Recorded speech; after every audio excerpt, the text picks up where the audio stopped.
Hello everyone, welcome back to my channel soulmates. সকলকে জানাচ্ছি শারদীয়ার অনেক অনেক শুভেচ্ছা এবং ভালোবাসা। আজকে দুষ্টুর স্কুলে দুর্গাপুজো উপলক্ষে একটা ছোট্ট সেলিব্রেশন আছে, আর সেখানে দুষ্টুকে মা সরস্বতী সাজিয়ে পাঠাতে বলেছে। তো সেই জন্য কাল থেকেই আমাদের প্রস্তুতি নেওয়া শুরু হয়ে গিয়েছে, কারণ সরস্বতী ঠাকুর সাজাতে কিছু কিছু জিনিস লাগতো, সেগুলো আমি বাজার থেকে কিনে এনেছি।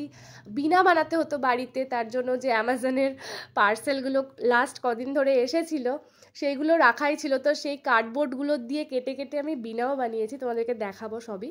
রাত্রিবেলাতে আলতা পরিয়ে দিয়েছিলাম, আর এখন সকালবেলা হয়ে গেছে, সকালবেলা ওকে সাজানো শুরু হয়ে গেছে। আজকে 10টার সময় ওকে স্কুলে পাঠাতে হবে, তো এখন তাই জন্য ওকে শাড়ি পরিয়ে দিয়েছি। আর কিভাবে কি সাজাচ্ছি সেটা তোমরা দেখো। সাজাতে সাজাতে শুধু একটা জিনিসই মনে হচ্ছিল যে চুলটা যদি একটু বড় হয়ে যেত এতদিনে, কারণ ন্যাড়া মাথা হয়েছে 1-2 মাস আগেই, তাই জন্য চুলটা এখনও বড় হয়নি, আর কান ফুটোটাও এখনও করা হয়নি। তো এই শীতকালে সব থেকে প্রথমেই যেটা করব সেটা হচ্ছে ওর কানটা ফুটো করতে হবে, তাহলে কি সাজানোটা কমপ্লিট লাগবে। ইনকমপ্লিট লাগছিল যেহেতু কানে দুল পরাতে পারছিলাম না। আর দুষ্টুর একটা ভালো জিনিস কি বলতো, ও সাজতে খুব ভালোবাসে, আর ও যেহেতু সাজতে খুব ভালোবাসে, ওকে যতক্ষণ ধরে সাজায় আস্তে ধীরে, যেভাবে ওকে যেভাবে দিকে দাঁড় করিয়ে দিয়ে ওকে এদিক করি ওদিক করি, ও কোনো কিছুতে কিন্তু কোনো আপত্তি করে না। ও চুপচাপ সেইভাবেই আমার কাছে দাঁড়িয়ে দাঁড়িয়ে সেজে নেয়। আর যখন থেকে শুনেছে যে ওকে সরস্বতী মা সাজিয়ে পাঠাতে বলেছে, তখন থেকেই কিন্তু ও খুবই আনন্দে আছে, আর ওয়েট করে আছে যে কতক্ষণে আমি ওকে সরস্বতী মা সাজিয়ে স্কুলে পাঠাবো।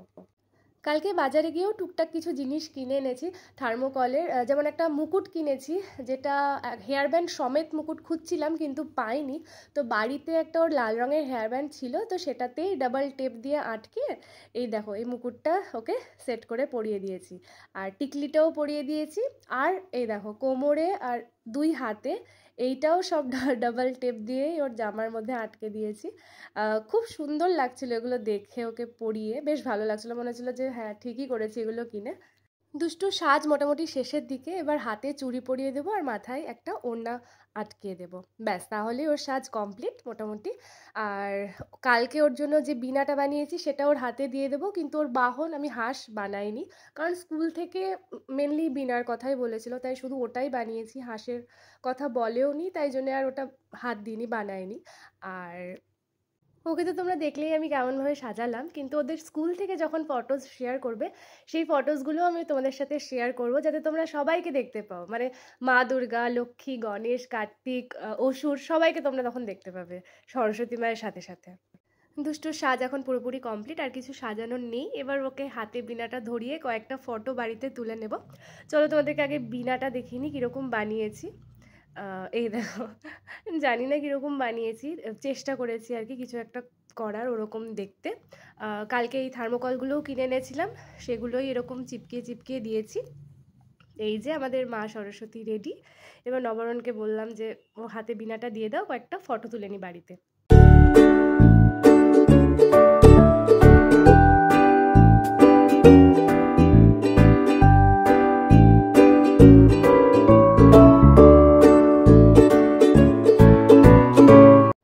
দুষ্টুর স্কুলে চলে এসেছি, 2 পা হেঁটেই ওর স্কুল, এটা কিন্তু একটা বিশাল বড় অ্যাডভান্টেজ। দুষ্টুর স্কুলে আসার পর ম্যাম বললো যে একটা সাদা ফুলের মালা দিয়ে যেতে, তো ওটাও দিয়ে এলাম। আর ফেরার পথে দেখো আবার আমি ফটো সেশন শুরু করে দিয়েছি, আবার ওর ছবি তুলতে শুরু করে দিয়েছি। ও খুব ধৈর্য ধরে কিন্তু দাঁড়িয়ে দাঁড়িয়ে পোজ দিয়েছে। এই যে বাড়ি এসে এবার সব খুলতে লেগেছে, আর পারছে না বেচারি। তো ঠিক আছে, ভিডিওটা এখানেই শেষ করছি। আর যদি ভিডিওটা ভালো লেগে থাকে তাহলে অবশ্যই একটা লাইক কমেন্ট করে জানিও, চ্যানেলটাকে সাবস্ক্রাইব করে দিও, আর স্কুলে কী কী ফটো তুলেছে সেগুলোও তোমাদের সাথে শেয়ার করে দিচ্ছি। আশা করবো তোমাদের খুব ভালো লাগবে। Bye bye.